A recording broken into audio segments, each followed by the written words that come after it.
मुंबईमध्ये भटक्या जनावरांची काळजी घेण्यासाठी काम करणाऱ्या world for animal care and adoption या संस्थेनं नुकतीच एक मोहीम राबवली। या मोहिमेमध्ये या भटक्या जनावरांना त्यांचे पालक मिळवून देण्यासाठी प्रयत्न केला गेला।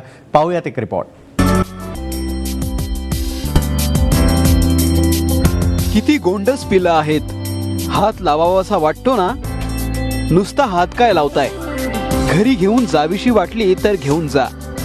आपल्याला कोण घरी घेऊन जातंय याची हुरहुर या पिलांनाही लागलीये। कोणीतरी या भटक्या जनावरांचं पालकत्व स्वीकारावं यासाठी world for animal care and adoption या संस्थेच्या वतीनं दरवर्षी विशेष मोहीम आयोजित करण्यात येते। ॲक्च्युली मला तर खूप आवडतं, एक चांगला इनिशिएटिव्ह आहे। गांधी जयंतीच्या वेळेस तुम्ही केलंय आणि मी पण एक गांधी फॉलोवरच आहे तसं पण बघायला गेलो तर त्यांचे जे प्रिन्सिपल्स आहेत ते खूप मला आवडतात।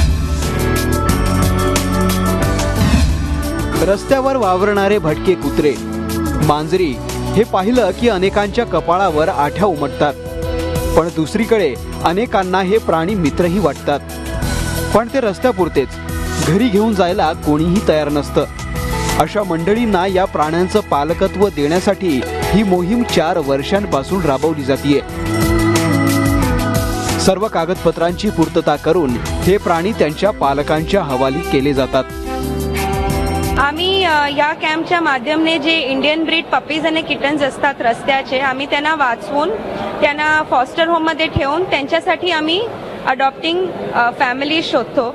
म्हणजे हे जे जीव आहेत लोक म्हणजे अशीच त्यांना म्हणजे लात मारून गाडी चालवून त्यांच्यावर अशीच मरून जातात, तर आम्ही त्यांच्यासाठी काहीतरी करावं अशी आम्हाला आशा होती, म्हणून 4 वर्षांनी आम्ही हेच करतोय।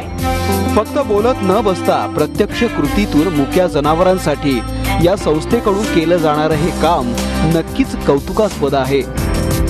स्वीटी आदिमूलम, TV9 मुंबई।